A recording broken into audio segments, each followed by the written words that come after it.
Oh, I love Boca. I'm Jeff Bishop. Hey, Jeffy, I have a jet. Real money stock option. He's a real money stock option trader. What the hell does that mean? I have a jet. You should listen to me. I got a jet.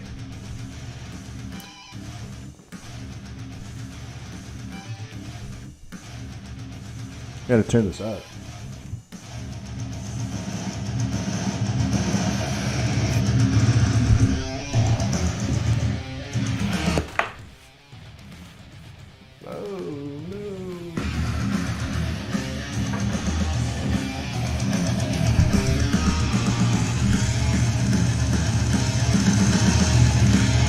Oh yeah, I told you months and months and months ago. Today's risk on day. Dollar over weekend, that's a fact. You already knew that.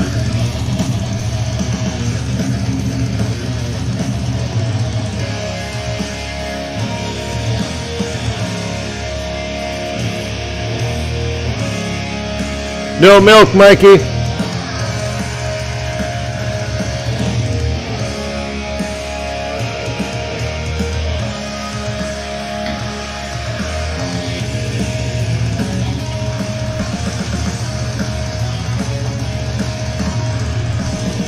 Yeah, it's just like a Trump rally.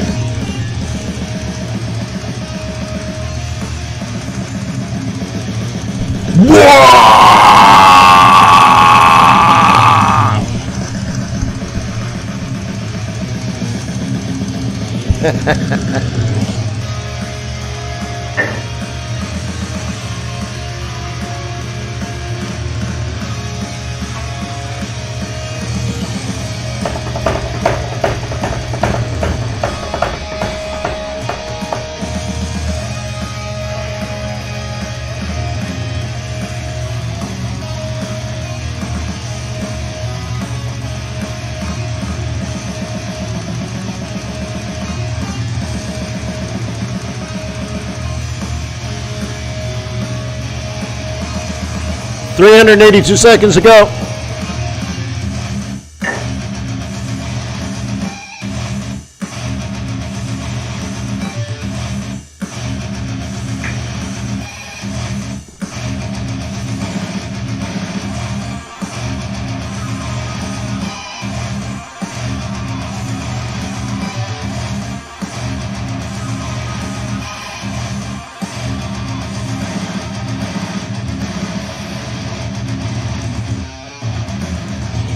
Milk, go to the store, buy a laptop, trade tonight, and then when you get your other laptop, return this laptop.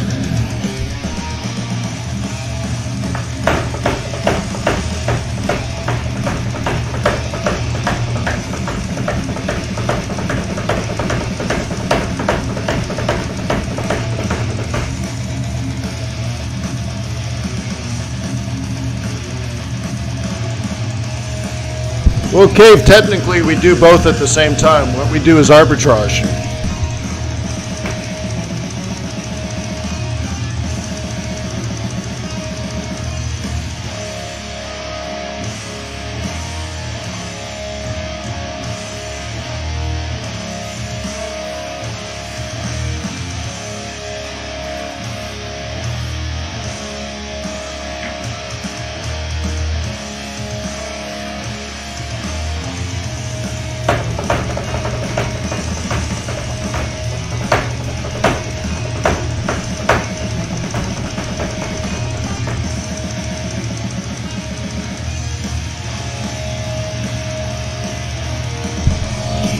About a 180 seconds. Oh, well, that was a subtle change. So we'll start earlier. Let's go.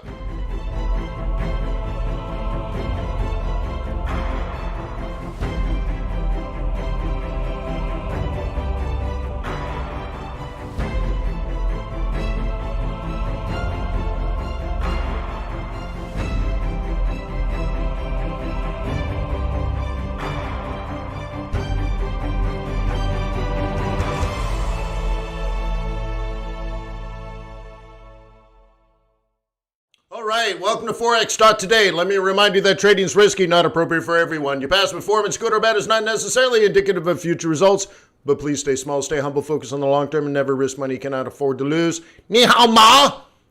Whoa. Someone's been rocking. Hey, so welcome to Forex.Today. My name is Wayne McDonald. I'll be your host. I'll be your guide. And it's election day. Finally here. Finally here. Cool. So what did I tell you a week ago, a month ago, 3 months ago, 6 months ago, 9 months ago? Today is probably going to be a risk-on day. And that's what I said 2 weeks ago when I started selling euro dollar. Like, that's a risk-off play. That's risk-off going into the election. So some people, like, it's not necessarily bears. You have to understand that. Just because it's falling doesn't mean it's bearish. People often will make the decision to say, I'm going to take risk off the table because I don't know about the election. I don't know the outcome about the election. The election worries me. If it doesn't come out way, I risk losing more than I would gain by staying in. So they're just like, I'm out for now, just for a few days, a couple of weeks, whatever, until the uncertainty goes away. And then others wait, and they're like, wait for it, wait for it, wait for it, wait for it. And now it's risk on day. They want the risk. See, some people are getting out because they don't want to risk, so euro dollar falls. Then others sit around waiting for the right price, and then they're like, we want the risk. So investors get out, traders get in. Maybe you look at it that way, right? Okay, what else do we know? The election isn't about who wins. The election is about uncertainty. So today, maybe, we don't know that for sure, but today uncertainty will, well, hopefully go away. Hopefully somebody wins. So if you want to trade that with me, be part of FX Bootcamp, visit fxbootcamp.com, sign up for the video training courses, and then you'll get upsold the live trading group. And we meet in the war room once a week. Well, this week we're meeting twice this week because we're going to meet tonight and trade the election. So very cool. But you should already know I'm hardcore dollar bearish, yen bearish, Swiss franc bearish. So that means yen pairs up and then depending on dollar, whatever. So risk on mode doesn't mean it will go up. You also have to understand that. And then lastly, I'd like to say you do not trade this day like every other day. Okay, so you need to have a different mindset, have a different strategy, have a different risk tolerance, and all that kind of stuff. So if you don't know how to trade high volatility, you shouldn't. And if you want to maybe have a guide through that process, then join FX Bootcamp. Cool. So what are we going to do today? Well, we're going to go through the charts. We'll go through the basics. I'll do my best to answer everyone's questions, and we'll kind of see how the market jostles for position, because if you're going to take on the risk, you got to get in early, because yes, getting in early is aggressive because you don't have any price action, but at the same time, you're closest to the support, so you have the least amount to lose, even though you're the most aggressive, which is sort of a paradox. So as you can see, or as I will show you, London Open took things, right? So now, how do we tiptoe into that if we do get the opportunity? And then also, I'd like to remind you, your normal trading rules do not exist. Okay? And also, your conservative, risk-averse trader inside of you will not do well today because the rules won't apply. So if you're risk-averse, conservative, you should probably not be trading today at all. I mean, or get some trades in early and just let them run, set it and forget it. And other people, you might have 45 or 50 trades today.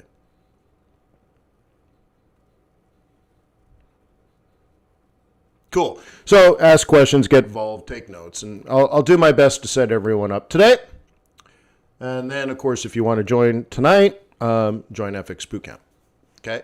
All you need is access to the war room. Okay? Cool. So what else? I guess just, we're lucky to have a broker that executes our trades into the market. We're lucky to have a broker that has low spreads or fees like an ECN account. And in fact, ECN accounts are 50% off right now. The fees are reduced by 50% because of COVID. So we're very lucky to have a broker that actually executes our trades and not trade against us.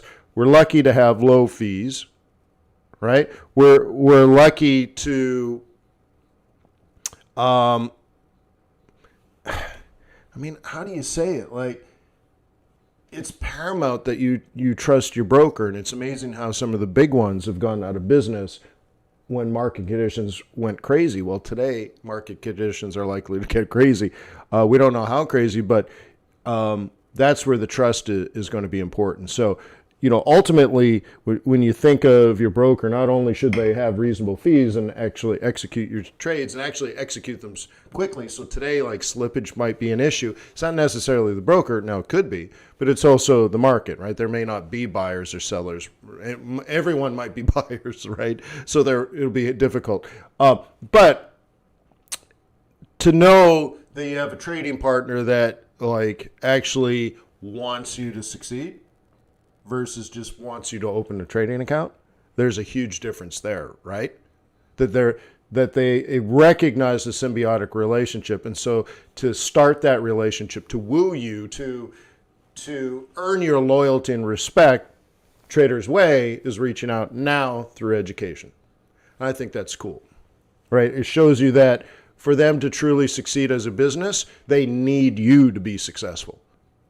And for you to be successful, you need a trading partner you can trust. So there's a symbiotic relationship. So thank you to tradersway.com. Cool. Oh, please like, subscribe, and comment to this channel. And then lastly, I get a lot of questions every day, and we usually cover it at the end, but let's cover it at the beginning. I wrote a book 20 years ago or 15 years ago because people asked me to. So the link to my book is in the description below. A link to Trader's Way is in the description below. If you like my chart templates, the link is in the description below. If you want trading videos or my live training group, the link is in the description below. There's a lot of resources in the description below. And pretty soon, a link to my book club is going to be in the description below. So if you need something, say, I wonder what's in that description. So look in the word section underneath the video. And while you're there, thumbs up. All right, cool. Cool beans. Let us go. Cool. All right. How do I get in the warm room later today? I'm assuming you're a member, so you log in and you click on that section of the website, and then you click on the button that launches the Zoom room. Just like every other war room. Ooh, I gotta lower that. Thanks, Shug. Just like any other Thursday. Okay? Yeah. The same as always.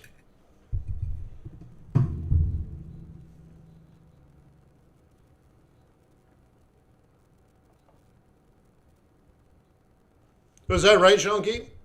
Trader's Way support was great for you? Oh, cool. Yeah, Mr. Highvolt, that would be in the email. It's the same as the one last week and the week before and the week before that. I'm going to rerun the database to make sure everyone's in the database properly, but it's the same as last week, the week before, and the week before. Also, if you haven't been getting them and you're worried that you're not going to get them, don't email me 5 minutes after the webinar started. I'm not reading my email 5 minutes after it started. So like try logging in 15 minutes before it starts.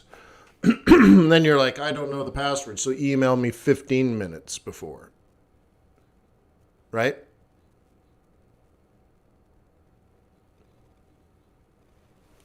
You got it?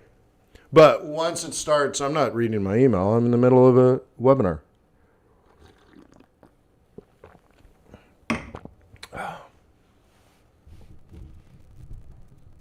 Yeah, Jean-Guy, make sure you shave your head nice and smooth. We have high expectations. All right, so anyways, good morning, everybody. So we had this discussion yesterday about you can be a bull, but it's not bullish yet. Okay, you remember that? And I said what we don't know is the future. What the technical charts say is this. Keep the glare going, right? All right, so, right? That's what the technical analysis shows. So here's the thing. I love technical analysis. Okay? I love it. So I'm going to say something and you might say, well, he doesn't like technical. Dude, I love technical analysis. But there's a flaw in technical analysis. It doesn't quite tell you why. And the why is the most important thing. So how many people would agree that I told you 9 months ago, 6 months ago, 3 months ago, 9 weeks ago, 6 weeks ago, 3 weeks ago, maybe even 3 days ago, that, for example, I'd be bearish on the yen today. Today, like you knew it. I'd be... So that means like Aussie yen long. I talk about it every day, right? But like, wow, why am I losing my voice? Swallow that down. I guess I'm just a wee bit sick still. Yeah, so, I mean, maybe it's just a giant coincidence, and that's possible. And we don't know if this will continue to the rest of the day. So, like, don't get all... If you're long on this since London Open, don't get all confident. But what I would do is I would jam a stop, okay, and say anything less than 100 pips today is unacceptable. Okay, so you got to have that attitude. So right now you're up 100 pips if you went long at London. Great. So what? I want 500 pips. I want 1,000 pips. So at this point you can move your stop to break even, but you're not going to touch it. Okay? Because if it comes down -3 and you're out here, you don't lose anything. Okay. But the thing is, what I'm trying to say is I had a point of view. I call it malice aforethought. I'm thinking ahead and I'm planning to create malice. And at this time, even still really kind of maybe in here, that's what technical analysis says. Okay?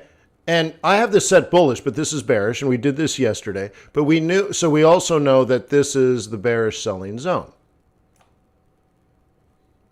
Okay? But that's not what we're doing, and that's not what we're thinking. So far, we know like this month, this week, for example, this is what I think. Well, what I think is irrelevant, but that still helps me. It's relevant to me, but irrelevant to the rest of the market. It's the basis of my trade planning. So we know during that where that green box is, even though nothing on this chart says up, that's what I would do if I were me. And then you can look at the other boxes and say, you know, this, for example, is bullish. So I would think this today, I would think this tomorrow. So all these different periods, right, are there.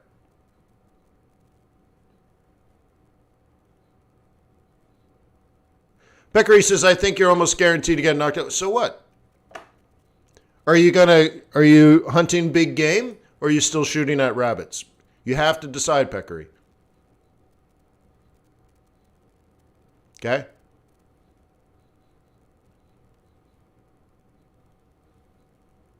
Now, if you want to knock down, 4 or 5 or 600 pip trades, by all means, do it.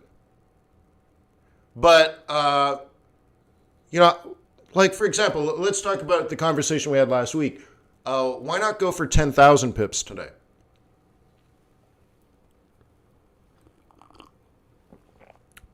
Well, if you're going to be that bold, you're going to have a lot of trades, and you're going to have to leave a lot of stops at break even.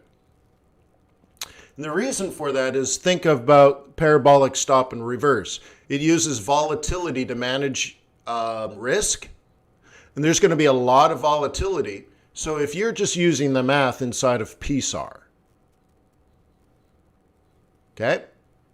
If you're doing the math inside of a parabolic stop and reverse indicator, it will tell you that today you probably won't even move your stops. You might have 45 trades open, all your stops at break even.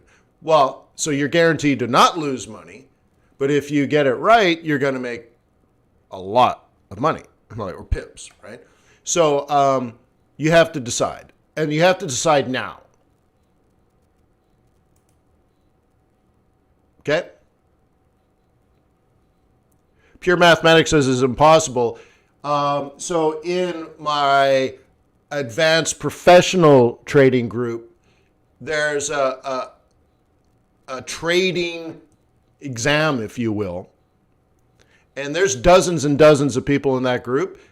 They have to produce 10,000 pips just to get in. And we track it on their trading account. We're like, okay, 3, 2, 1, go. And if you can't make 10,000 pips, and I'm not talking on ZAR or something, right? I'm not talking about on Thai baht. I mean like pound yen or euro dollar, or I forget which one it is. And you can either do it or you don't do it. And if you can't do it, you're fired. Or you fail and you lose your $200 application fee. But we have dozens and dozens of people that have gotten in, and they're like, holy crimola, never even imagined it was possible. I know, right? So every single one of those persons have done it. They've done it. Right? They've done it. And I think it's more than 10,000 pips. So it's interesting.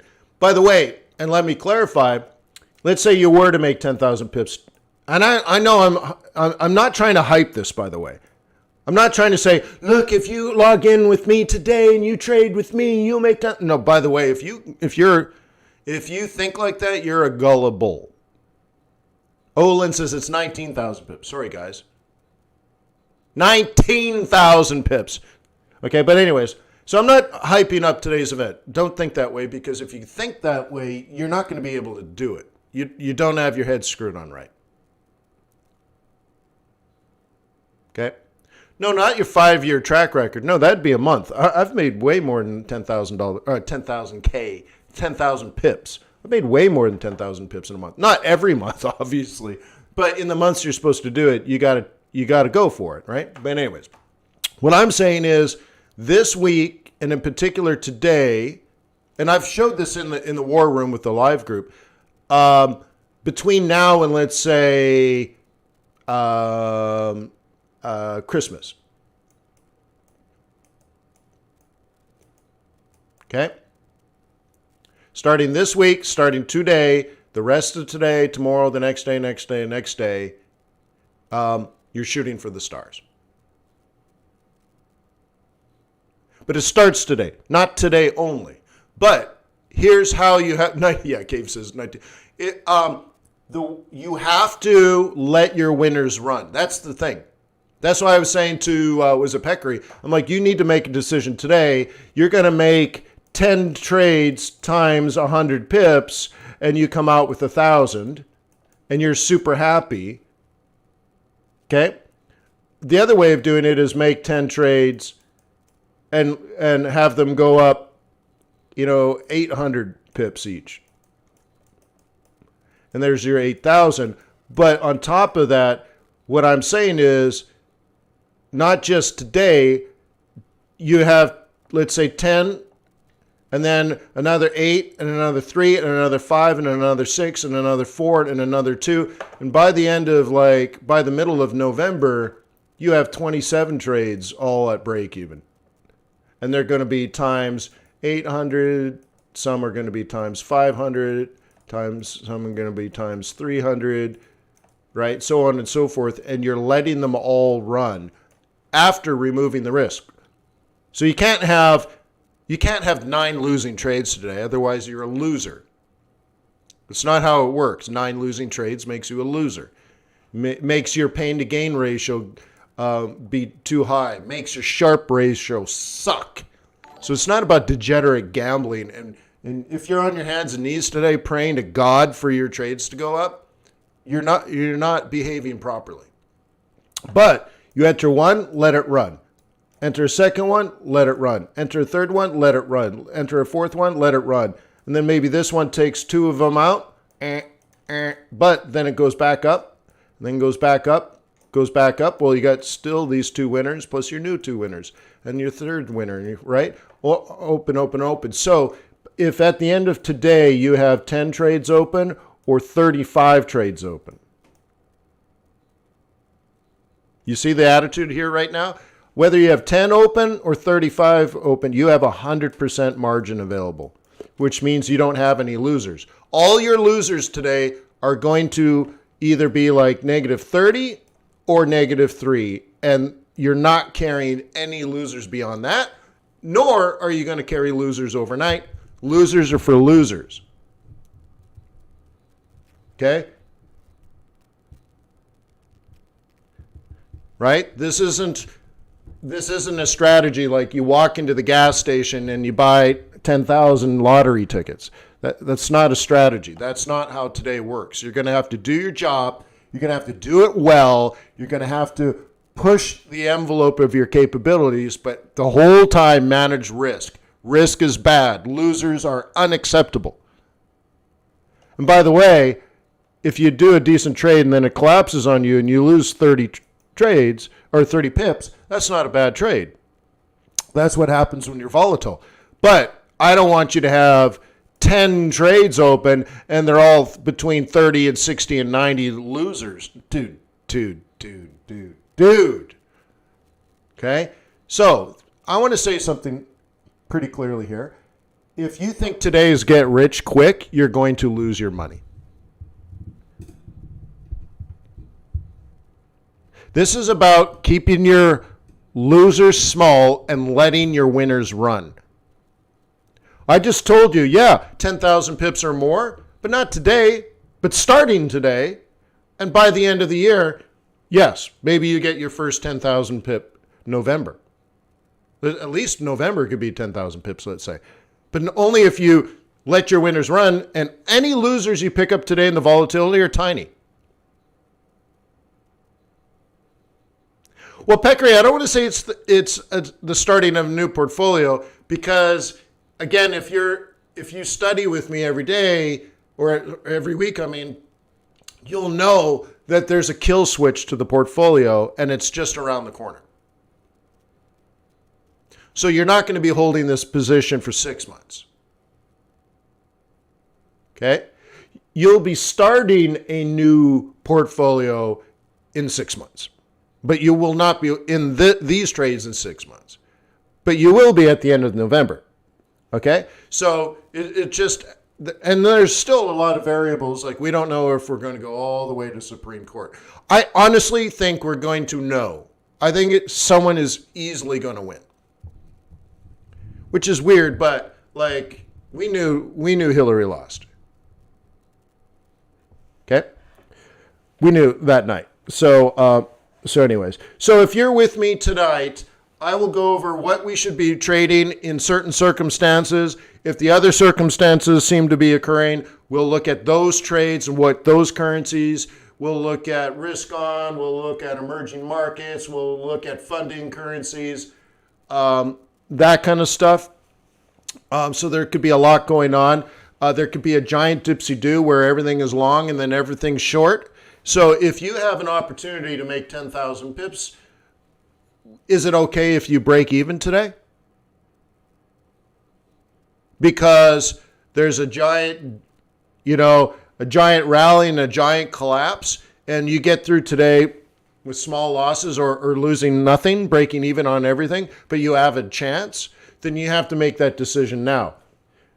If you'd rather do the volatility play and not the let your winner run play, I can help you through that too. I disagree with it, but it doesn't mean I can't teach you how to do it. So the other thing we can do today, cool. So how many people here have my auto stop scalping EA? Oh, am I frozen? I shouldn't be frozen.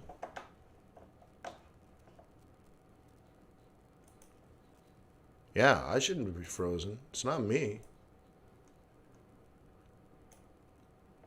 It's not me. Yeah, I did for a bit. Okay, cool. So how many people here have my auto stop EA from MetaTraders?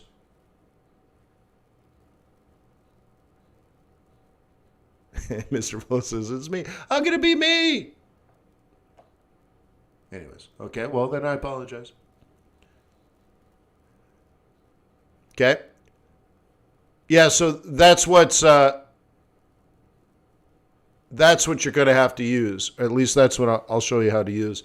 Because if we do get the volatility that we might be expecting, I don't know how much volatility you expect, but in high volatility times, you don't have time to piss around figuring out where your stop is. You don't have time to piss around figure out where your limit is. Because let's say if it's 25 pips for either, that could happen in 2 minutes. And you don't have time to sit around like chewing your fingernails like, what do I do next?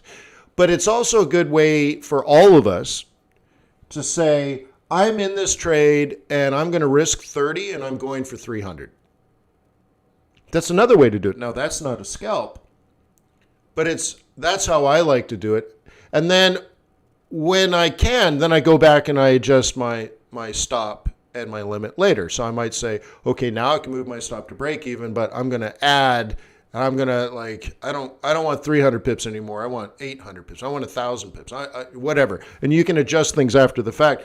But in high volatile moments, you can't enter a trade and then okay, where's my stop going to be? And okay, am I going to add this? Is it a child and parent? I don't know how you do your stops. Do you place the trade and then add the stop? Or do you open up the window and manually put the price? You don't have time, bro. Especially if you're scalping. Bro, you don't have time, bro. Okay? So you got to have the right tools for that.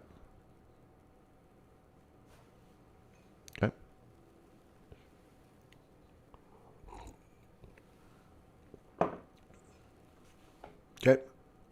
You don't have time, bro. All right. So anyways, so here we are tiptoeing. Great. And I believe this has begun. So some people are waiting for, tonight and all that. No, this has begun. Look at this. We haven't even gone a pip below our Monday open. This is all bullish. You understand that? Bull, bull, bull, bull, bull. Now, the technicals say, well, you got to get through this. And then the technicals say, well, you got to get through this. And then the technicals say you got to get through this. Others are they bought it and they're done. They might be in this till the end of the year. Now, it's still risky because technically the market's not that way. But what I kind of think about is what created this is valid, but may no longer be true. So everyone that wanted out got out. Now, everyone that wants to get in is trying to get in, which is not this market. That's why past performance does not predict future results. Everyone that wanted out got out. Now everyone that wants to get in gets in. And it's people that don't understand fundamentals, that they're always looking backwards and they're okay, based on this, price action tells me that. 100% true. If these people still exist. Okay?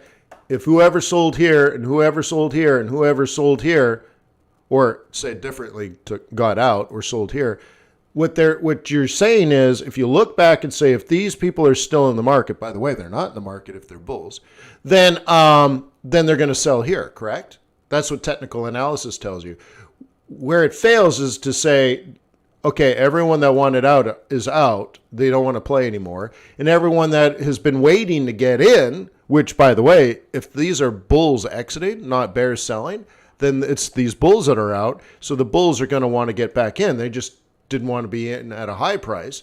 So they're like, okay, I want to get out at 125, but I'll buy it down at 121. Or I'll just buy it the week of the election or the day of the election or whatever. Okay? Rookie says, yeah, but again, you knew this. I told you very clearly 9 months ago, 6 months ago, 3 months ago, 9 weeks ago, 6 weeks ago, 3 weeks ago, 9 days ago, 6 days ago, 3 days ago, that I think the yen and the dollar will be weak today.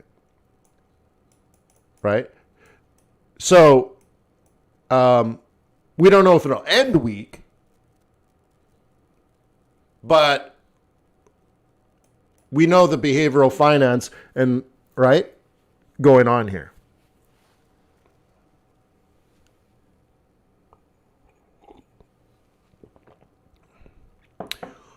Kevin says it seems like an abstract skill. No, it's more like, okay, technical analysis tells you how. It tells you how to do your job. So think of it like you're the person that shows up and you pound nails with a hammer and you stick boards together. Right? You put lumber together with a nail and a hammer. Okay, that's great. That's a good start, but it doesn't mean you know how to design a house or the physics behind building a house and designing a house. Just things like load-bearing walls and and the flow of air and stuff and the flow of moisture, because all this is really important in building a house. The load-bearing is the physics. But then you have the thermal dynamics, so you don't want to build a house and then have moisture on the inside because of condensation, because you didn't do that right. Or you put a bunch of pipes in and you're like, okay, that's the plumbing. But again, most people think pipes are about water. Well, pipes are just as much about air as water. If you don't have air in your pipes, the water ain't going to move. So anyway, so there's a lot going on. And at some point, you're going to need to learn, if you want to be the one that's in charge of building houses, making big money, you need to know the why, not just how to trade, but you want to understand the market. Why did the market do this? And why is there an increasing potential for that? Also, right, we do know, so going back to the idea, seems like it's abstract. Well, okay, let's deal with that. Central banks create or destroy the value of money. That's fact. That's what it's all about. Okay? So that's not abstract. Central banks create or destroy the value of money. Sometimes the central bank wants a low valued currency, so they destroy the value. Or at other periods, they want a higher strength or a higher valued currency, so they create the value. It's not necessarily supply and demand. It's not necessarily a free market. I think everyone agrees currencies are manipulated. Well, of course they are. That's what central banks do. So it's really funny when people are like, oh, the currencies. Well, of course they're manipulated. That's what central banks do. Now, they do it with purpose and intent by design. So at the bare minimum, if you're going to be a Forex trader and you're going to learn fundamentals, you're going to need to know what a central bank does, what information they use to determine the policy, and what is the effect on the currency based on the policy. Because then it's not abstract at all. Okay? It's very much scientific. Like there's mathematical formulas and all that kind of stuff, right? And so you'll need to know, well, what are the economic indicators? What do they mean? What do they mean to the central bank? What does the central bank want to do? Which indicators are they paying most attention to? If the indicator's too high, what would the central bank do, and what would the impact on the currency be? If the indicator is too low, what would the response of the central bank be, and what would be the impact on the currency? And you have to understand, like, that's why we have central banks. Okay? And then, of course, I've studied what it was like with no central banks. And there's an impact and all that. So if you understand what a central bank does and the information they use to determine what they do, then you can always be ahead of the curve. Not hindsight, but you're like, oh, did you see PCE? There's supposed to be C. Did you see PCE? That's the fifth bad report in a row. What will the central bank do in response to that? And you'll start tiptoeing into that trade before it happens. Okay? And then, of course, you have business cycles, you have political cycles, you have super cycles, you have real estate cycles, and they're all important. Those are all part of the fundamental equation. But it's not abstract at all. That's what I'm trying to say to Kevin. It's not at all. That's the interesting part. So I'll make one more comment, and then we'll move on to the next trade. But how about this? Kevin, the most famous currency trader in the world is George Soros. Okay? He's the guy that broke the Bank of England. Super famous. I sat on a board of directors with him. Name drop. So me and Georgie are like, we're like best girlfriends. He doesn't look at a chart at all.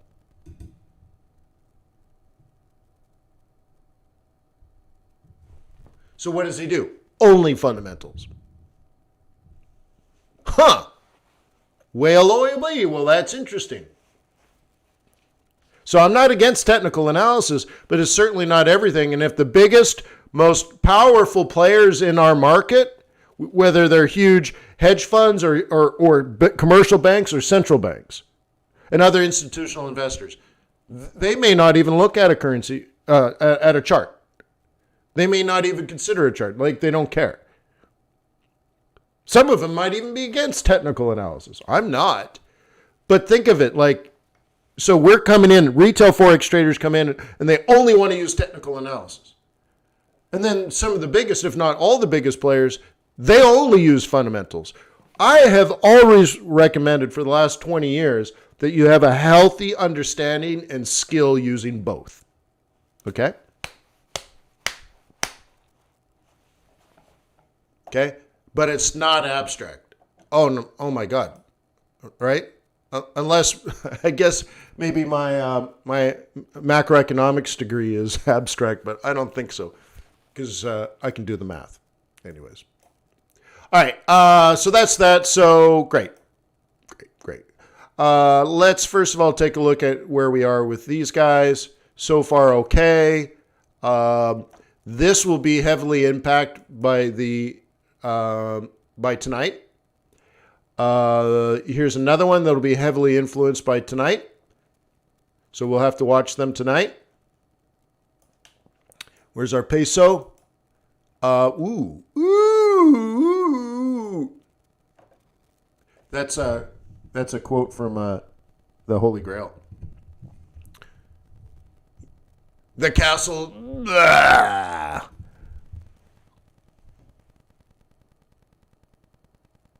Okay. Anyways, so here we are. If this is just any other trading day. By the way, here's yesterday's sell zone and the target. Nice. Here's today's sell zone, which is, of course, tomorrow's sell zone. But we don't trade tomorrow. We trade tomorrow today because we're bosses. No, not yet, Alejandro. I didn't hear back from the programmer. So if we were just standard operating procedure, that would be the play. Okay, that might work out really well. So if you're a bear, you should think about it. and then manage it appropriately. Sorry, I still have like icky throat.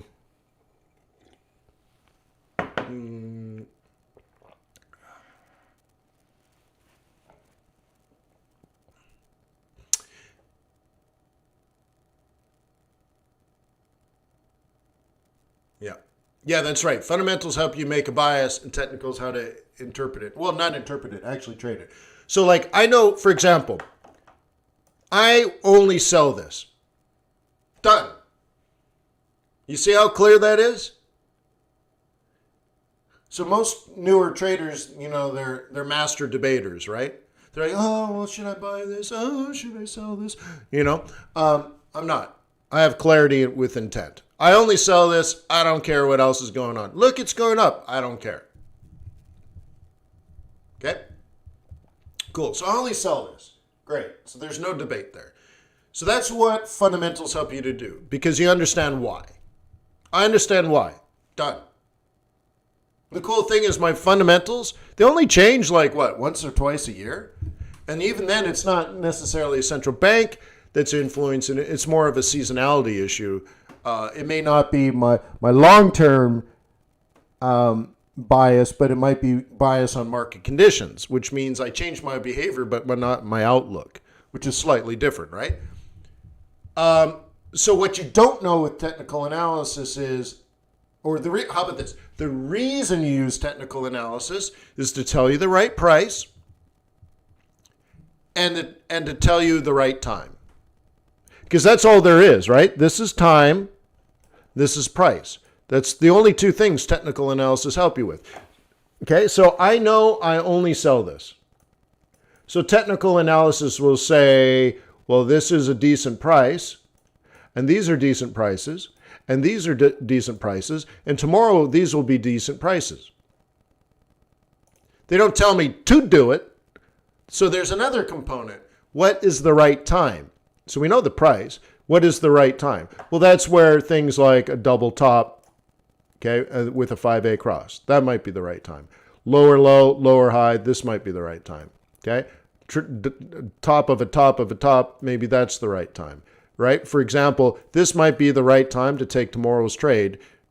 Well, there's an election in the way, but still, that's how I would do this. So if I was a bear, and I am a bear, and today was just a normal standard operating procedure day, I'd be selling this right now. Not based on today, but based on tomorrow. See, today is over. Okay? You sold it here, and you're out here. That's a day trade. That's a standard operating procedure day trade. Boring. Okay? So if today was a normal day, I'd be selling this now, and it's just another day trade. The only thing is it's a tomorrow trade, not a today trade. Right?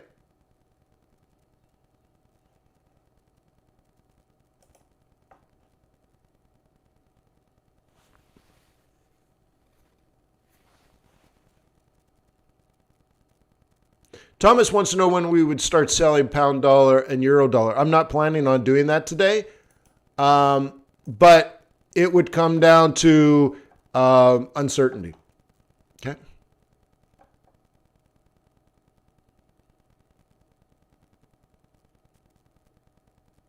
Yeah. Well, you know the interesting thing. So Peccary is talking about cheese prices are up, so maybe the New Zealand dollar is going to improve. But there's actually a lot of truth to that advice that I gave. So you go to Fonterra, okay? So historically, I don't know if it's still as true as it, because again, we're manipulated by COVID, for example, and central bank's response. That's not it. Did they change their website? Oh my God, it's horrible.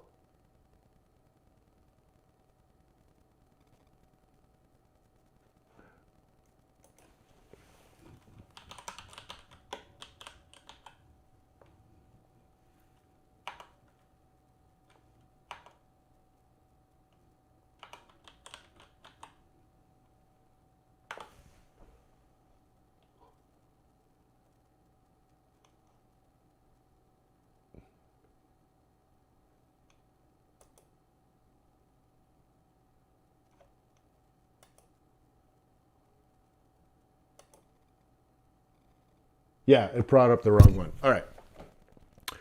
So this is the site that I use to track the value of dairy products globally. Okay.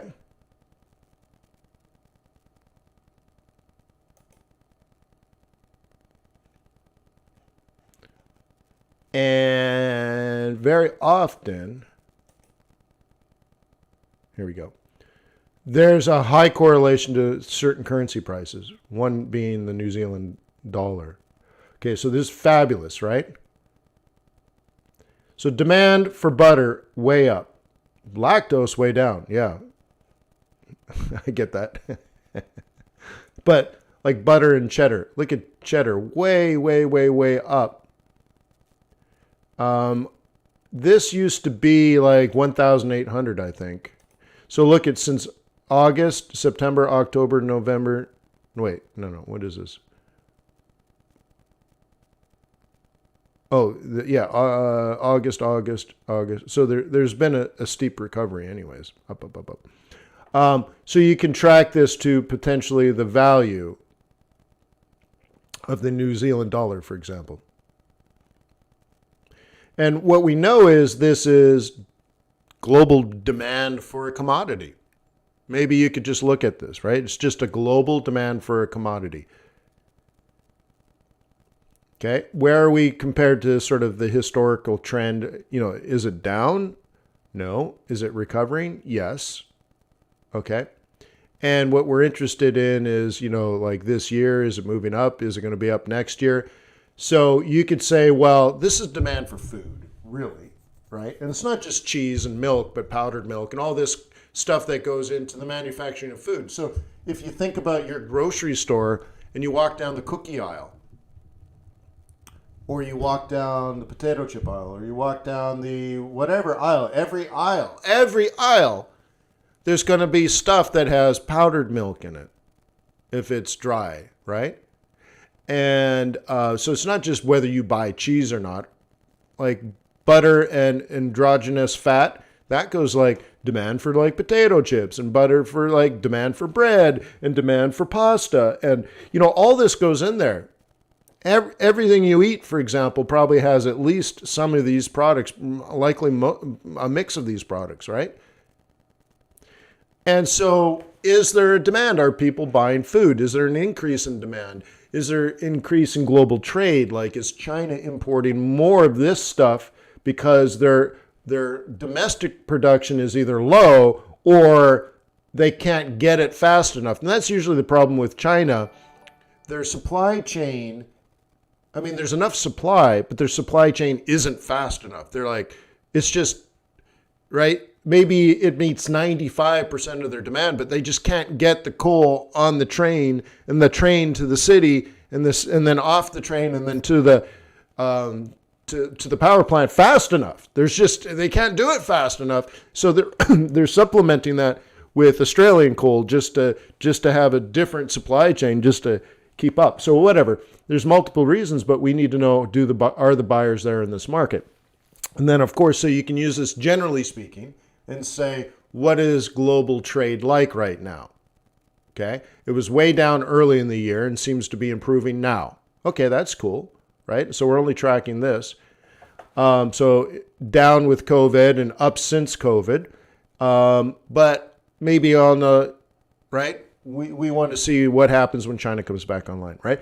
Or you can look at this even more specifically, like a micro point of view, and find out, like maybe you didn't know this, but New Zealand, as a percentage of GDP, produces a lot of dairy product.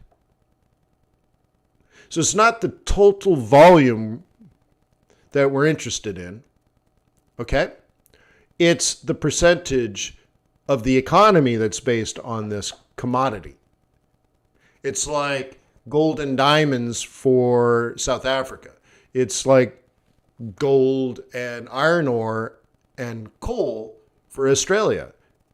Now, the interesting thing is a ton of gold is significantly worth more than a ton of coal, right? Okay. So, yeah, so I've been using this website for, I don't know, close to 20 years.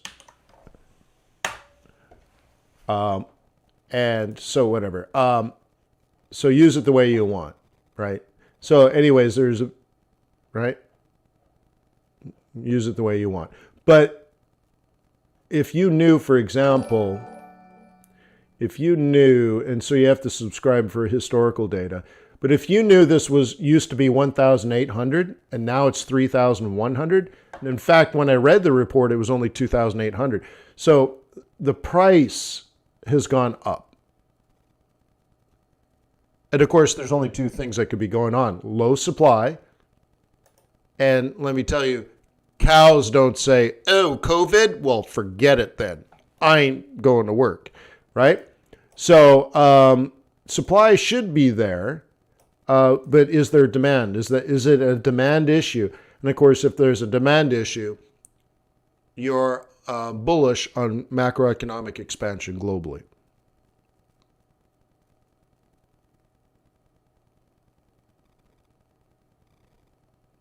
See you, Kev. Keefy. All right, so there you go. Neat, right? Neat. So on a typical day, if today was like any other day, I'd be short. Okay, so do what you got to do. Make your decision. I would actually recommend that you spend some time visualizing. Oh, here he comes with this hippie crap. I think you should at least spend 10 minutes today visualizing. Get away from your computer, go outside, get some sun on your face or something. Change your environment for a little bit. And I want you to literally close your eyes and think, visualize, like actually see the type of trader you're going to be today. You might have to be unusually aggressive today, but I want you to look at placing a trade, jamming a stop, placing a trade, jamming a stop. And by jamming, I mean, let's say we have lots of volatility. You get a trade down, you're up 20 pips, jam it to break even, get another trade. Buy the next dip, buy the next dip, buy the next dip, drop it, right? Move the stop to -3, grab another trade. Move that stop to -3, grab another trade. I want you to actually think about it. And if it doesn't work out, you don't have to cry about it, because this isn't your opportunity to get rich quick. There is no opportunity to get rich quick. There isn't any. So give up on that idea. And instead, visualize how you can enter these trades at good prices with good technical analysis. And then we are a whim at the market. The market could react irrationally.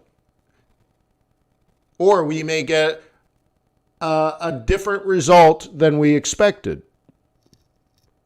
What we're looking for is to gather as much opportunity for success as possible, but always keep our maximum drawdown to like 25 pips. Okay? If you make 25 trades today, but one at a time, like you can't enter another trade until you move your stop to break even, and then you can go find another trade. Then get that to break even, find another trade. Get that to break even. At some point, you don't even, and then if you've trained yourself to not care if you come back in 3 hours, you're like, oh man, all my trades broke out at break even. So what? What do you care? Okay? You got to put yourself in a position to win. Now, if you'd like to just shoot at rabbits and get lots and lots of little trades, then you can come to my webinar today and I'll cover how to do that too. So like you can pick up 25 here, 25 there, 25, 25, 25, negative 25, 25, 25, 25, negative 25, negative 25, 25, 25, 25, 25, whatever you want, man. You could work all night, make 500 pips, and that might be good. For some, that is good.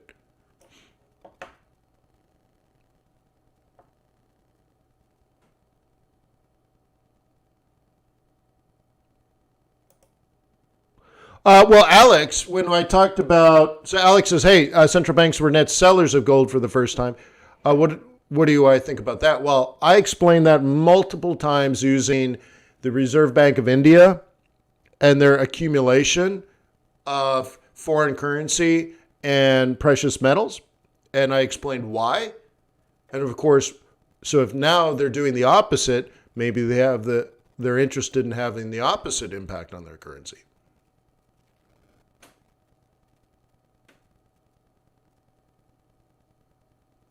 A break-even trade is a loser, Peccary. Did you risk money to break even?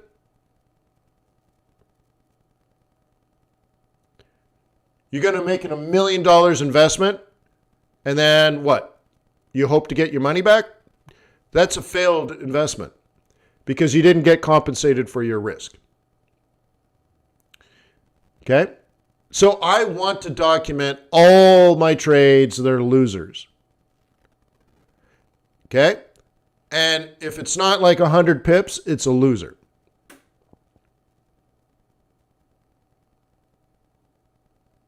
Okay.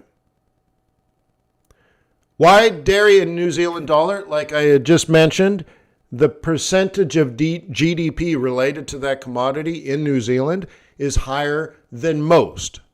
So let's say Australia most likely has even more dairy production than New Zealand because New Zealand's small. But that's not what we're interested in because for Australia, okay, they might have more dairy than New Zealand as an absolute number. But to Australia, they're more concerned about iron ore and coal because of iron ore and coal production's percentage of Australian GDP. Okay, so like if dairy prices drop by 50%, which they did, it hurts New Zealand a heck of a lot more than it hurts Australia because they're still making money in other sources. Okay?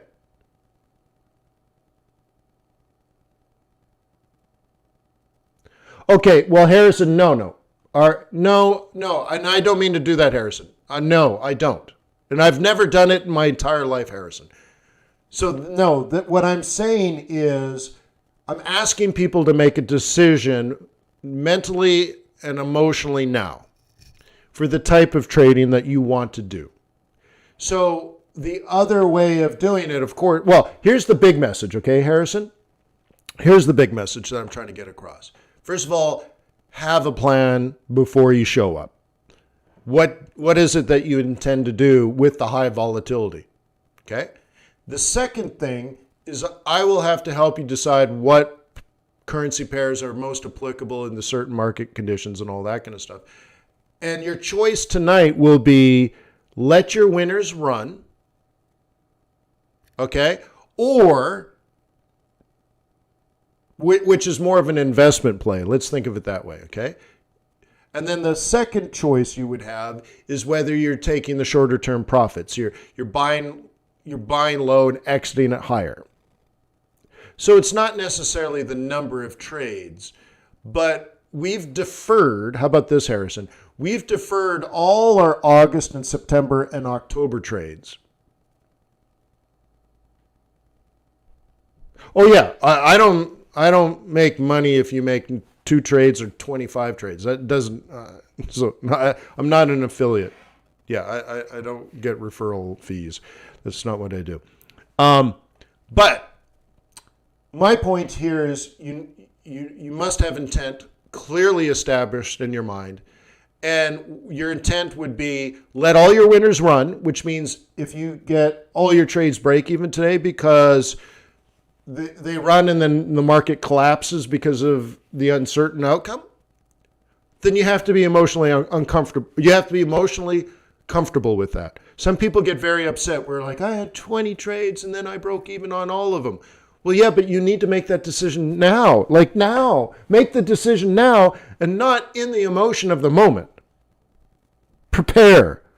Okay? An honorable general is victorious because many plans are made. I want you to plan your strategy before walking onto the battlefield. Okay? So what strategy do you intend to do tonight? I was pretty clear in my strategy. You should know my strategy. And you should have known it today at the London Open. You should have known it on Sunday at the market open. You should have known it in the middle of the summer. You should know what I want to do. So the question is, what do you want to do? And your decision isn't right or wrong. You have to make the decision. Okay? So what you need to do tonight, like one basic decision. Are you going to let all your winners run? Which means, like, for example, you're not taking profit tonight. You have to make that decision now. Whether you make one trade or 100 trades or 25 trades or 2 trades or 4 trades or 14 trades, that's up to you. Okay? But the thing is, will you let it run all night? And of course, if you trade properly, if you know technical analysis, then you're not going to be risking very much. And eventually, and maybe even quickly, you're going to move your stop to break even so you don't have any risk. So you're only risking opportunity cost, right? Or, right, are you going to scalp a lot? Which means you might pick up, let's say, now for you, even the idea of like scalping 25 or 30 pips at a time, to a scalper, that sounds like a lot. To me, it sounds like barely even worth the risk. But if you want to scalp today, make the decision now. Now, the cool thing with scalping, again, if you're good, you will turn the corner if the corner turns. Meaning, you're like, you buy out, buy out, buy out, buy out, buy out, buy out, sell out, sell out, sell out, sell out, sell out, buy out, buy out. And these are you like making 25 pip winners, but you have to be like, okay, I'm long now. Oh, did you see that off that price with that? Okay, now we're going down, down, down, down, down. And then you're like, oh, look, a new turn. And then now you're a buyer again. Like now you're swinging both ways like a broken gate. That's difficult, and we can do that. My fear is you're not thinking. So one of the things I'd like to go through today is like, we'll go through the charts to give you some clarity. Whatever. The next thing to do is you're scalping long only or you're scalping short only. So you're only risk on or only risk off. So now you'd have to make a decision like Trump is definitely going to win. Okay? Or Trump is definitely going to lose. I don't think Joe Biden's going to do either. So it's either Trump's going to win or Trump's going to lose. Okay, great. So you have an opinion on that. Great. I'll help you make a decision on how that'll play out. And then what if we don't get a decision? So you have to decide whether there's going to be a decision or not a decision. And if so, trade the proper direction based on your thought process. And by the way, I'm wearing purple today. This is the most purple. I don't have a lot of purple in my wardrobe. So you're like, that's not purple. That's like a bluish gray. Okay, so I'm just trying to show you. I'm Canadian. Okay, so I can't impact the election except by investing my money. Right? Maybe I influence it with my money. But I don't get to vote. I can be drafted to war, but I can't vote. So anyways, I can help you through all those scenarios. But if you show up, you're like, Wayne, I don't know what to do. Help me. I'm going to tell you not to trade.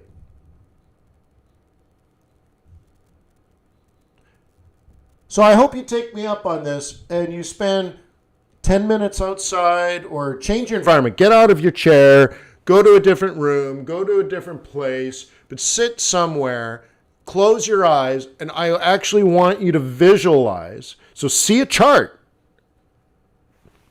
Okay? See a chart with your mind's eye and see all your winners running for hundreds of pips. Or see lots of scalps working out. And then also visualize the downside. What's the downside of scalping? You make 8 trades in a row and they're losers. What are you going to do? Or if you're if you're letting winners run, how can you visualize the worst case scenario? You enter a trade, it goes negative 30. Which means now the whole time you couldn't enter other trades. Well, that sucks. So now you visualize catching a new lower low. Let's say you're bullish. So you wait for the next scenario, and then you're like, okay, that looks like a buying opportunity. Boom, you buy that, put the stop. And that doesn't work out. And then you realize you're buying drops. And you're like, I'm supposed to be buying dips. Okay? That kind of stuff. And then for everyone here, I want you to visualize something that you've maybe have never visualized before. So maybe write this down. By the way, when you're in school and your professor says maybe write this down, everyone's head drops and they actually start writing things down. Okay? I want you to think about this. How will you behave if you get very little or no pullbacks at all? Meaning you typically like a 3A2, you typically like a 50%, 618 is great,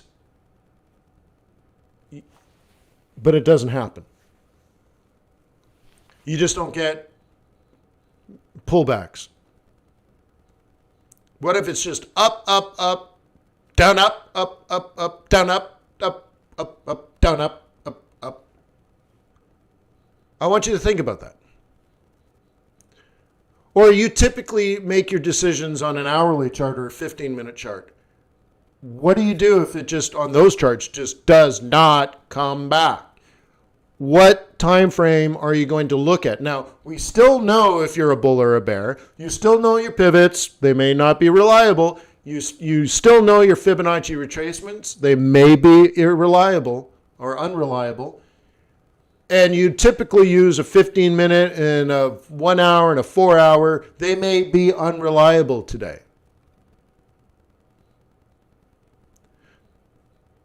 Okay? So what will you do? I want you to think about it now. Do you feel comfortable using a 1-minute chart and a 5-minute chart? And if so, or if not, but let's say you decide to use them today, how are you going to manage your stop? You might have to be faster, quicker, more aggressive than you normally are. You may have to trade in an uncomfortable fashion if we get high volatility. And you may have never seen high volatility. Now, I've seen high volatility, and I expect the high volatility today won't even be that volatile compared to the old days. So, to me, it might be slow as Sleepy Joe. To you, it might be hell on earth. So I want you to think about it now and make your decisions now. I would even go as far as to write them down. How will you manage your stop? How quick will you move your stop to -3? How quick will you get into your second trade? How many, right? All that kind of stuff. The more you do this, the better you'll handle the duress. There's a reason why you go through boot camp and then go through specialized training and training and training and training and training and training and training and training. And then they send you off to some ungodly country. And you have to kick down doors. And you're like, I've kicked down so many doors that I'm proficient. And then you're like, I can kick down doors even if people are shooting at me.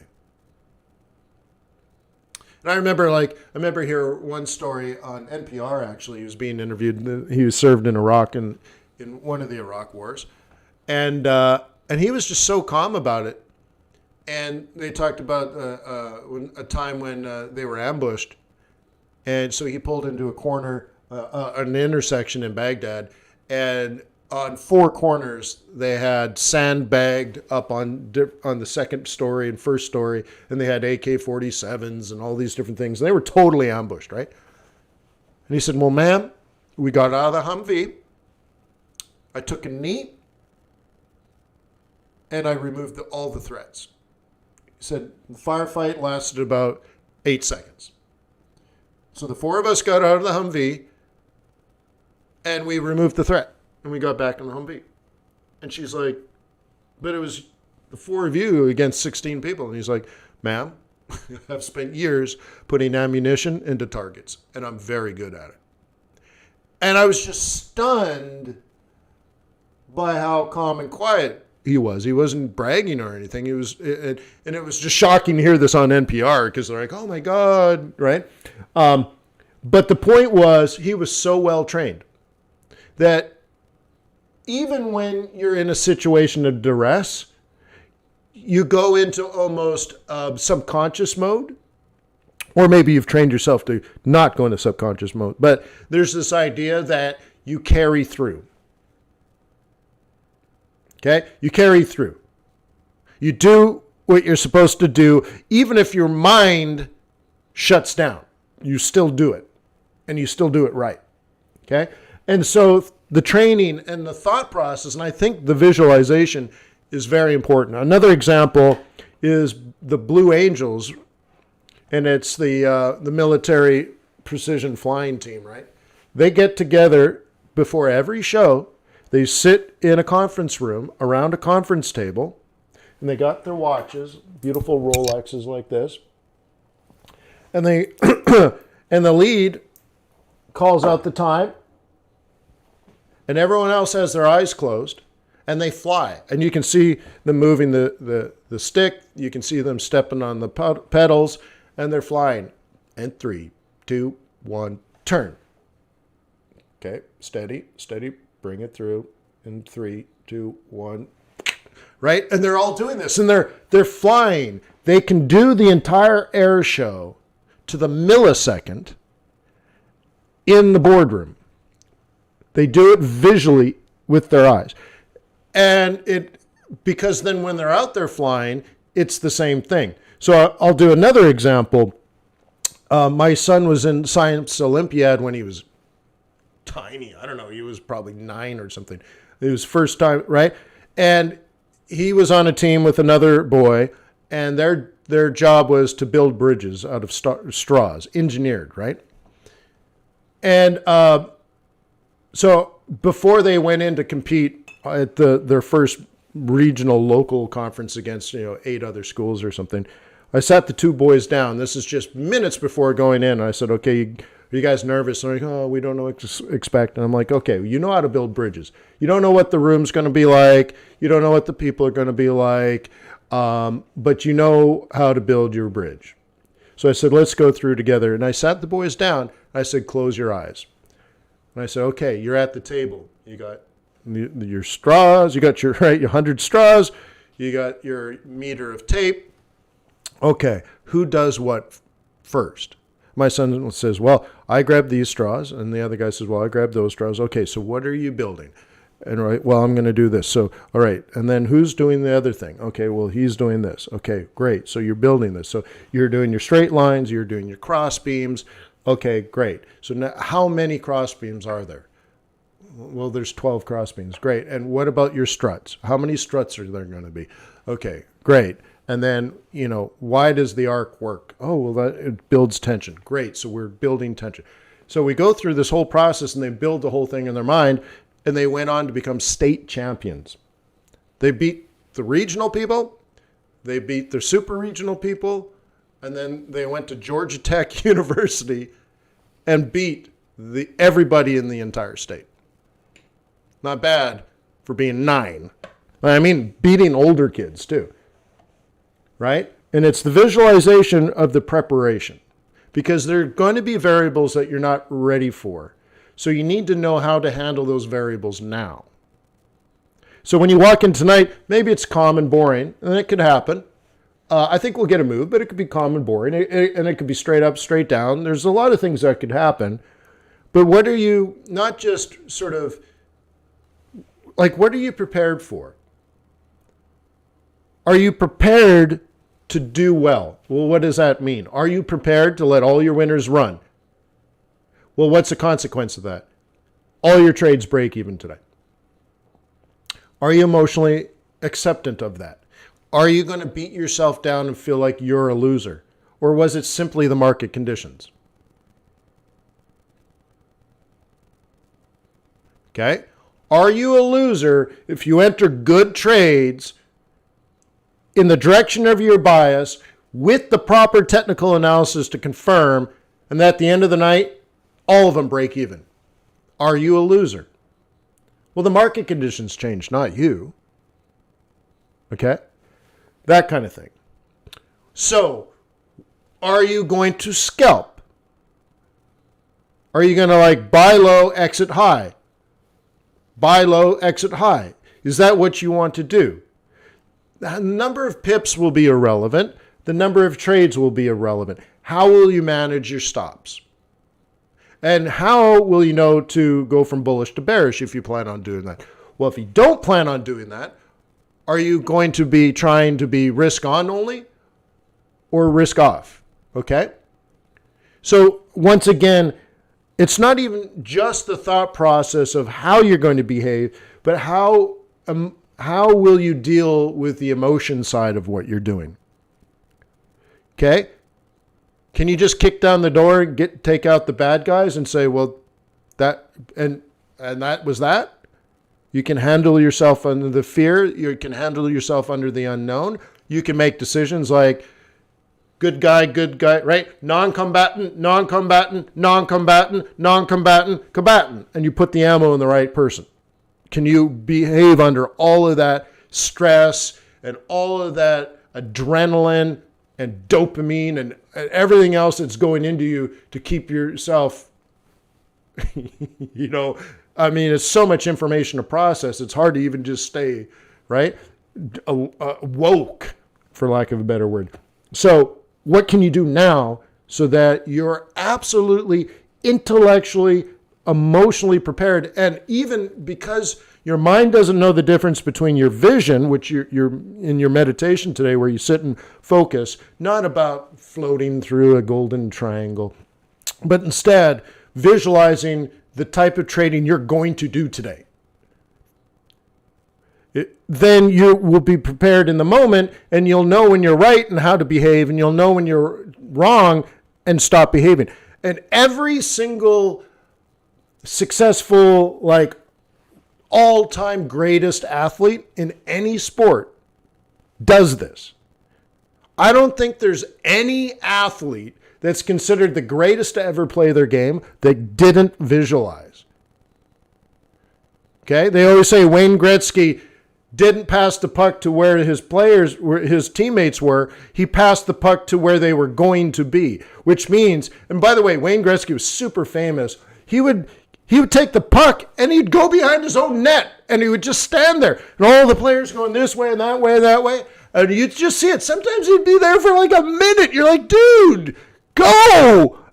And then all of a sudden he would move. And you're like, oh, he's going to score. And you just knew it. You just knew it. Because he saw 7 plays before the 7 plays happened. And you're like, he's going to score. You just knew it. They call him the Great One. You knew he can see it before it happened. Michael Jordan says the same thing. He says, well, he goes on the court and he knows he's going to be doubled or triple teamed. So what are you going to do about it? Well, you better think about it. You better have a plan, better have a strategy, right? I'm sure you can go through every single all-time greatest athlete and they will all tell you that visualizing what they were going to do before they did it was important. In fact, your mind doesn't even know the difference. Okay? In fact, Snoop says, unless you miss 100% of the shots. Well, I think one of the examples I give is Reggie Jackson, considered one of the all-time greatest baseball players to ever play the game. And in fact, he's in the Hall of Fame.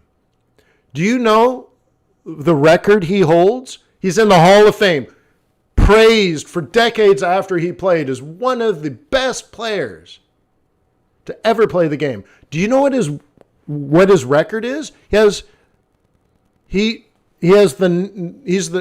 has more of something than anybody else, the most strikeouts.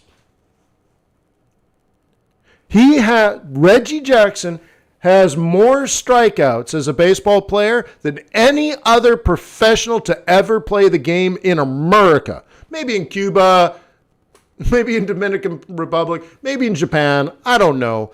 But in America, he struck out more than anyone else. That's his contribution to baseball. One of the greatest players to ever play the game, Mr. October. Amazing. Which means he tried hard. There's a lot of things like how many shots Michael Jordan missed, and there's a lot of interesting stats. You cannot fear about losing.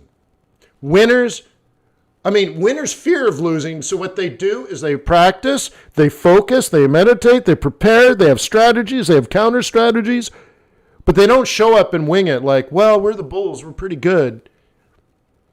Okay?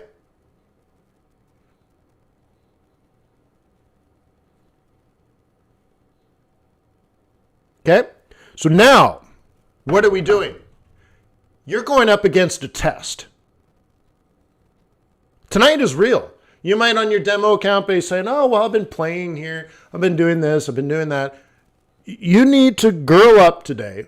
Put your big girl panties on and trade today like you're a professional. No fun. No like, oh, let's try to get rich quick today. Let's throw down a bunch of trades and see what happens. I want you to show up today prepared. Okay? I hope you take up my challenge where you make decisions now. What kind of trading are you going to do? What are you going to do when you're right? What are you going to do when you're wrong? Like, how do you handle the downside risk, which is way more important? And then how do you handle if the market is faster than you're used to? Like, how do you handle it? Like, all of a sudden, you're making 1 minute and 5 minute decisions instead of 15-minute and 1 hour decisions. Okay, like, what are you going to do, and how are you going to mitigate the downside risk? And what's your kill switch if today is your worst day? You have to be prepared. Oh no, but Wayne, I'm so successful, right? No, you should prepare like today is the worst day. This is the day you could blow up your trading account. So what are you going to do about it? And I think if you go through all these thought processes and then ideally write them down, what are you going to do if you're very, very right? What are you going to do if you're very, very wrong? What are the major risks to the trading strategy you've decided to take? If you're going to swing trade today and position trade, what's the greatest downside to your risk? If you're going to scalp today, how are things going to go horribly, horribly wrong? When are you going to notice things are going horribly, horribly wrong? When is the kill switch where you just have to walk away? And then lastly, I'd go in today and say, today, I am a disciplined trader. I am patient. I am focused. And I have clarity. Today, I will not lose a lot of money. I will be patient to wait for my trades, and if things go wrong, I am prepared to manage that risk. There's a hell of a mantra. Today, I will not lose a lot of money.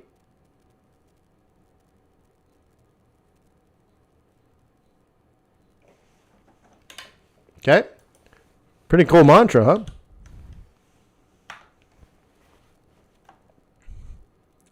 Not only today, forever, but this is a test, though.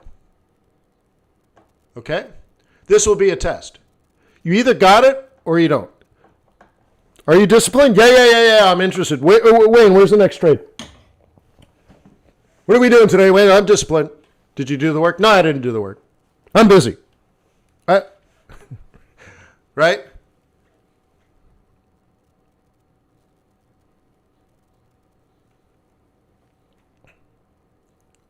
You're disciplined? Yeah.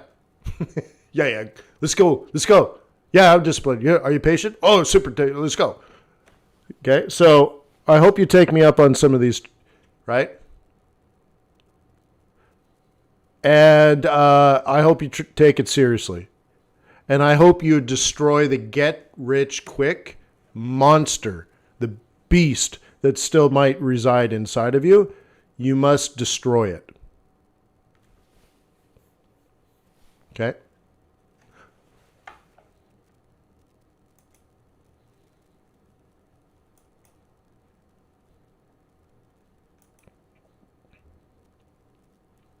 Cool. I got 99 pips.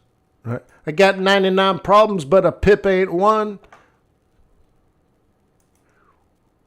Look at this. First, second, third, fourth. Just crazy, huh? We're going to hit... We're on our way to being up $4,000 on Bitcoin. Nice! Gold, still trapped. Remember, buy low, sell high. So we're still range trading. Of course, if we breach, that'll be interesting. Okay. This conversation, if you don't recall, we talked about there's no market, only price.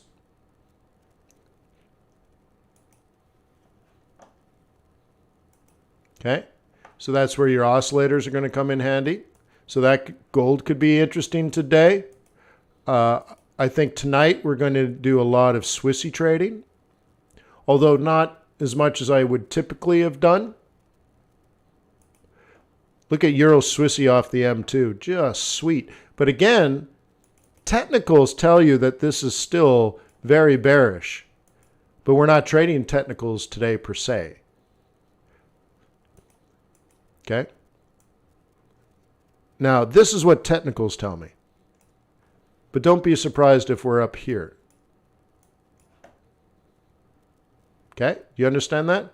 This is what technicals say. Up, down. That's an easy sell. That might occur today, but it might not. And it's not on that chart. It's not technical analysis. What's about to happen doesn't live on a chart. Okay.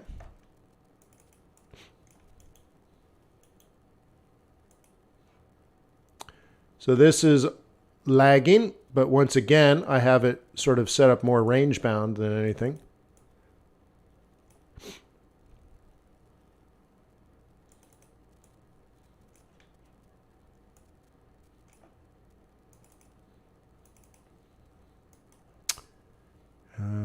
Kiwi. See? Range bound, range bound, range bound. But here's the buy. We know the buy. So here's the exit zone. So there's the sell. And here's the buy because that's the exit zone. Notice it's not the exit that matters. It's that the exit is on top of the support. The exit is on top of the resistance. What do we do here? Well, if you were trading with technical analysis, nothing. Right? Because we know the universal truths. You buy low. You sell high. Okay? This is not low, nor is it high. So you're like, oh, so you can only sell here, you can only buy here, you can only sell here, you can only buy here, and you'll probably lose money in the middle.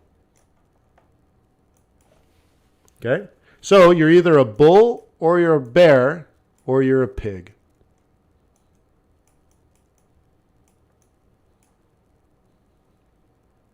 What happens to pigs? Pigs get slaughtered. Yeah. Okay? That's why I have this here.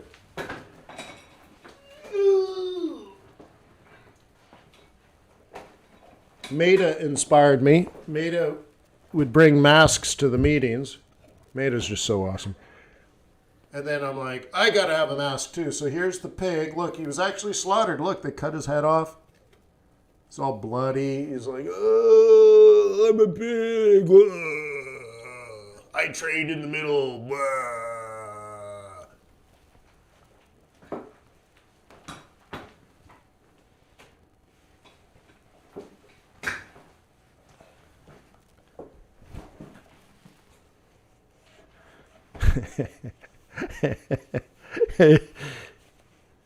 No, that wasn't a bandage. That was his spinal cord. Because remember, pigs don't stand, right? So it's at a different part. Anyways. Thank you, Maida.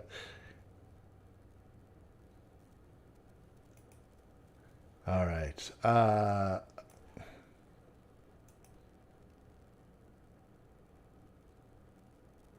I'll put that in my wine fund. I just ordered another case of wine.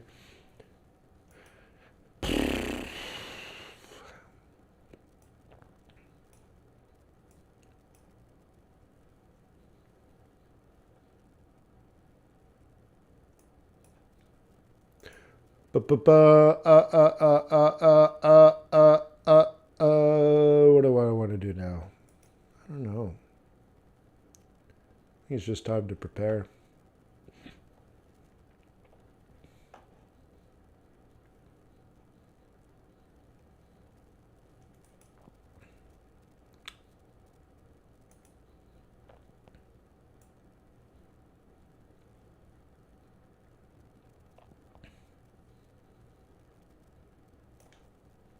Like here's for those that have not joined the swing trading group.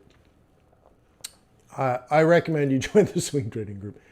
You need to know these things, but I just love technical analysis, right? I love technical analysis. So the interesting thing about oil is we knew back in September that this was the best selling price of the month. 61.46. Very precise. The interesting thing is, at that time, on October 1st, not only did we know 61.46 and a half a penny of accuracy for oil, we also knew that this was the price that we were targeting. And we hit it not only to the exact half penny, but on the exact last day. So if you were truly a bearish trader, you might have just sold here. You were not correct for about 3 weeks. You had to wait. There's your patience. And here's a better price. So you might have tried this at the open. You might have tried this. So your alpha is to decide, do you get knocked out at this break even, or do you hold it because your stop was up here? And then here's your second, and maybe here's your third. So you have like 3 opportunities in the month. And then on the exact last day, you get the exact quarter, quarter, just amazing. Quarter pip, quarter penny. It is pretty amazing. So anyway, so tonight's going to be big. Once again, you can join me if you join FX Bootcamp. You have to sign up for the training courses, and then you're going to have to sign up for the live trading group. Okay? If you're in my advanced group, you have access through the website to get into my war room the way you normally do. You might not get an email from me if you're in that group, but you should know. And I'm starting at 7 p.m. Eastern time. And the reason I picked 7 p.m. is I got spammed by a couple of other gurus that are selling, trade with me, we'll make a lot of money, emails, and they all seem to start at 8. So I'm going to start at 7. So I'm going to start at 7. Maybe it's early, maybe it's not early.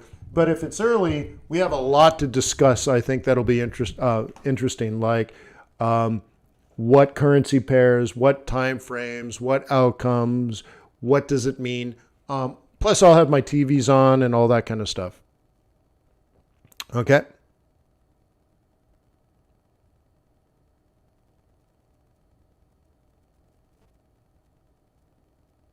Okay? And so some people are like, I hate Trump. I hope he loses big time, and Trump is losing. I honestly don't care. Okay? I've lived through lots of different presidencies and traded through lots of different presidencies, regardless of their party. None of them have been particularly good, in my opinion. And I've always found a way to make money. So I'm more interested in if one party wins, like let's say the Republicans win. I know how to make money under Trump. I got it. Okay? I get it. I got it. I know it's good. My rhymes are tight. Right? My stops are tight. You wish you could. Right?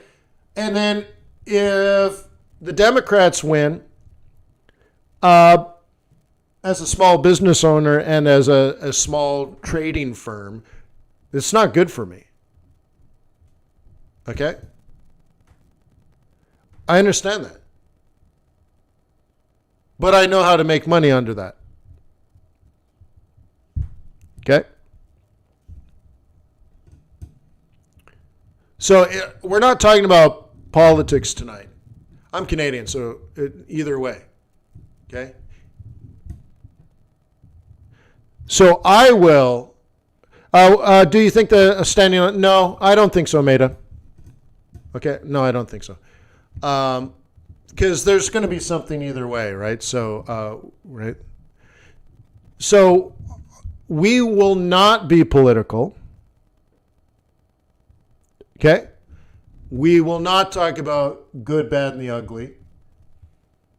I have my own opinions. I'm opinionated. I can tell you who I want to win, but it doesn't matter. What will happen is we will learn something new tonight. We'll either learn about a winner and a loser, and that will change the outcome of what happens. Or we will not learn about a new winner or loser, and that will also change the outcome. But my goal, my hope is that Cokie Roberts cries. And if so, that's probably the most profitable outcome for all of us. Now, you might not like that. You're like, that's the wrong guy. Doesn't matter.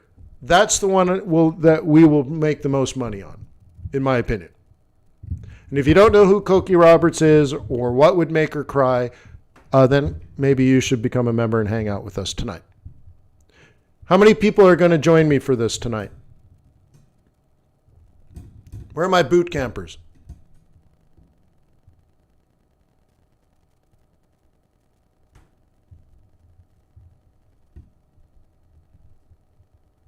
I want to make sure I'm not going to be alone, all by myself. Because then, if I'm all alone, then, yeah. Yeah. Yeah.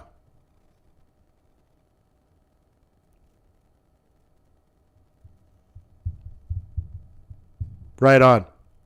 Well, you guys are not only, contemporaries, we have similar interests because of Forex. Many of you guys have become like friends and family, so it'll be really good to see you there tonight. I mean, I'm looking forward to it, right? Am I going to stream it? No. No, we're in the war room, which is a Zoom room. So that kind of stuff. So I will see you guys, and I think it should be really cool. How many hours from now? 12 would be 9, so 10, about 9.5 hours. Yeah.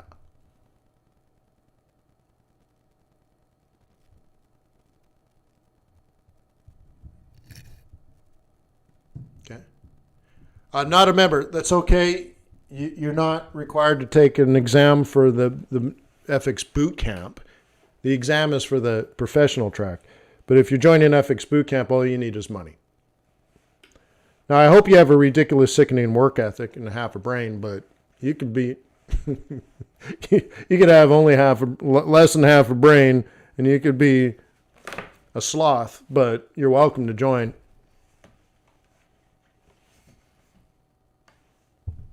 Okay? It's only money. Right on, Mr. High Volt.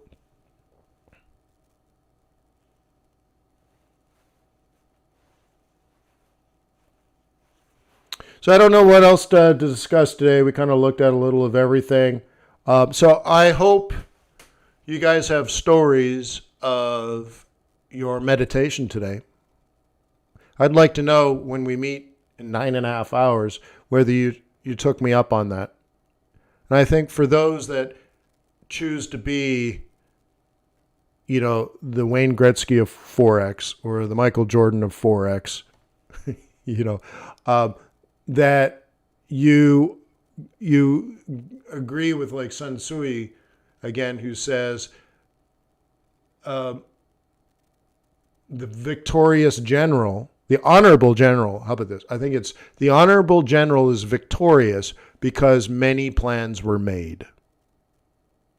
You do not walk into a battle that you haven't already won.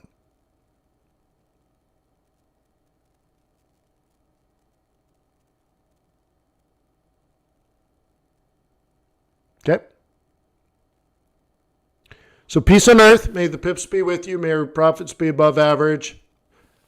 Thank you very much for being on my team. Thank you for being a part of this community on YouTube. Please click the like button to tell YouTube this is quality content. If you're new, please subscribe. So give it the like, give it the subs. And of course, lots of comments would be great because right now at least half the comments are spam. Right? Trading Forex was so terrible before I met Mr. John Smith, who now saved my life. He made me over 10,000 pips. And blah, blah, blah, blah, blah. So let's try to get some non-spam on the video. So if you can just say, hey, awesome stuff, thumbs up, that'd be cool too.